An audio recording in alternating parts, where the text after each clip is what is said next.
Hello, Idem. This is Uncle Coco.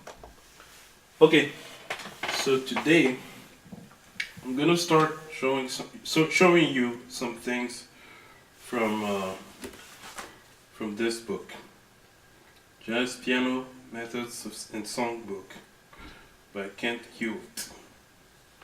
And then, if somebody watches this video and wants to order this book, you should look for this name online and go to his website. Kent Hewitt. Okay, so Idem, I want to, in order for you to be able to use this book properly, you should be able to read the notes. So if you turn to page 3, it says Lesson 2, the major scale. So number 1, horizontal movements. So that shows you the notes of the scale on the music staff. So what you see where it says steps 1, 2, 3, 4, 5. Step 1 is a C. So when the music staff has 1, 2, 3, 4, 5 lines, and then notes below those 5 lines will have their own individual small lines. So the first thing you should know is that the C right below the staff is the middle C. So just look for the C in the middle of your keyboard. So I have 1, 2. I leave this C out, the last C, but if you go 1, 2, and then from here 1, 2, there's one in the middle, and that's the middle C. So this middle C is always the note on the line right below the 5 lines of the staff. Above that, between the C, the middle C, and the first line of the staff, you have an empty space, and the note in that space is a D. So in the staff you have lines and spaces. So depending on where a note is placed, whether it's on a certain line or a certain space, it tells you what note it is. So below the notes that's on the first note that is on the first line below the 5 regular lines of the staff, the music staff, is a middle C.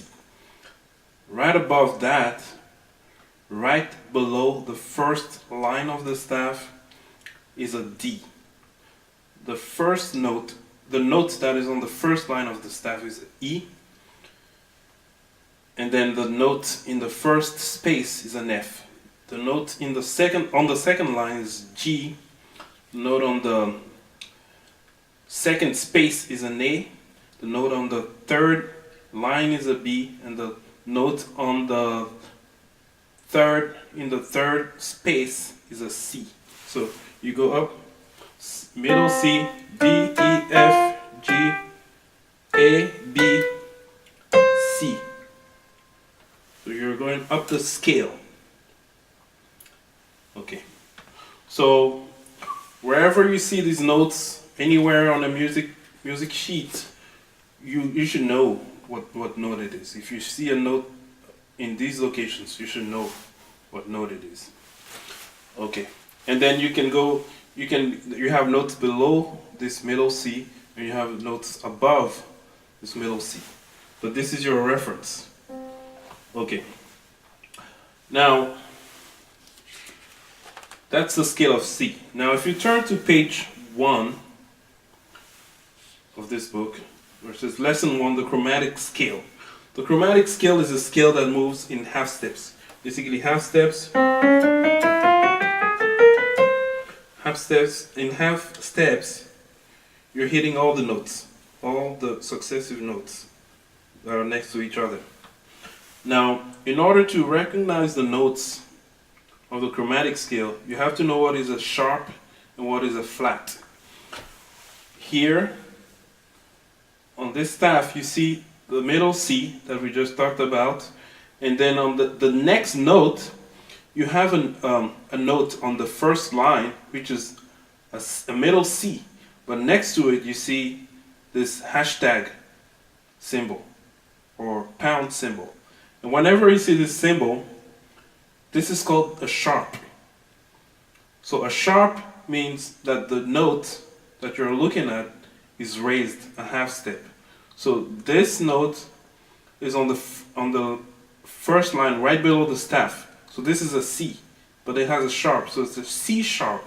So it's the note right above the C. So this is the black note right above the middle C.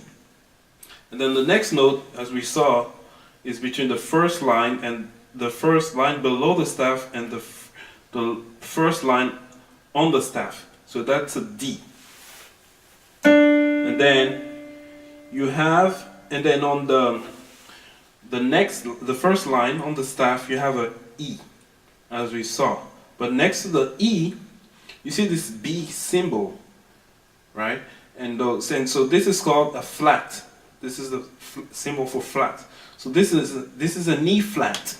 So you look at the E and then you go below. So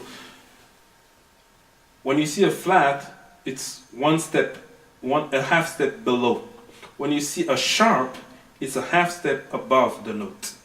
So here we're on the first line of the staff, which is an E, but it's an E flat.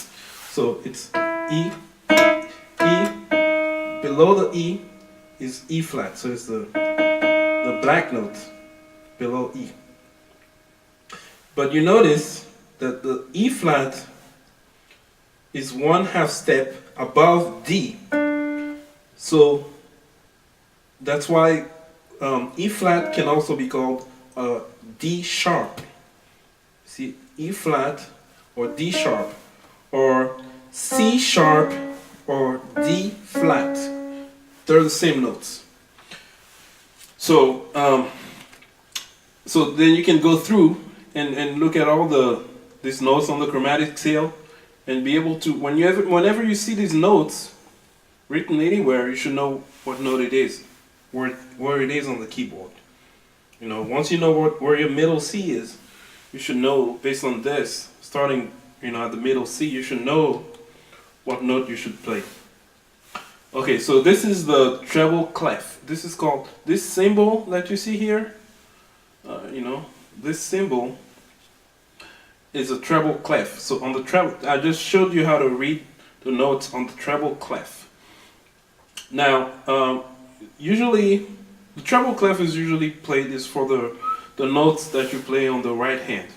But usually on the music sheet, and on music scores, they'll give you the right hand and left hand.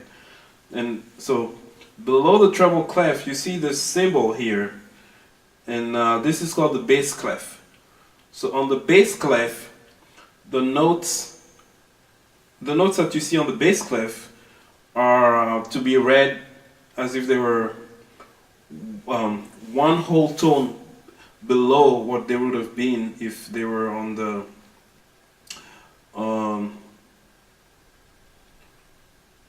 well, let me just show you.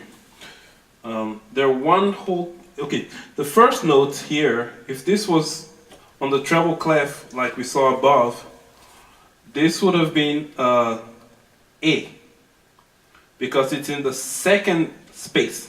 This would have been an A. But in the bass clef, this is actually a C, because you have to raise, you have to raise the note that you would have read in the treble clef by one tone. So from A, you raise it by one tone, so you go from the second space, then you move up to the line above it and to the space above it, so you're looking at C. So just reference yourself as if you were reading a treble clef, but raise the note by one tone. One tone means two half tones or two semitones. So yeah, just go through all the notes. So this is a C, this is a C sharp on the bass clef, this is a D, E flat, E, F, F sharp, G, G sharp, A, B flat, B, C.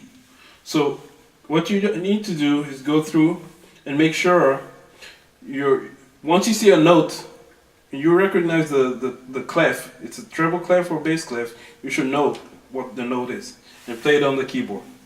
You know, and play them yeah, just to revise the scale. You can actually you can start with one hand. Play the chromatic scale. It's an important scale to know as well.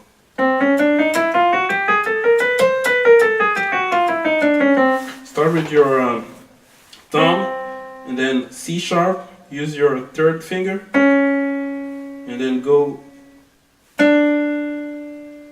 play the D with your thumb, and then E flat with third finger, E with thumb, F with your second finger, F sharp with your third finger, A, thumb, A flat, third finger, A, thumb, B flat, third finger, B, thumb, and then C with your second finger. And then go back. Play F sharp with your third finger.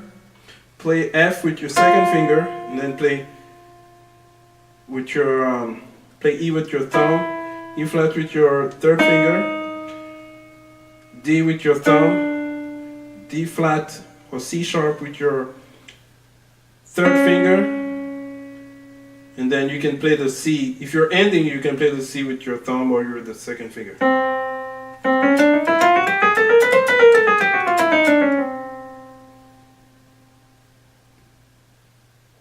And actually you can start with your thumb or the second finger. Whichever you feel more comfortable with, and the other notes are as I discussed. Okay, just do this for now, and then yeah, go through page, and then the next thing I'm going to show you is how to read the rhythm. So different notes, different symbols of notes have different lengths on the keyboard. So that's what I'll show you next. Okay, see you later. Bye.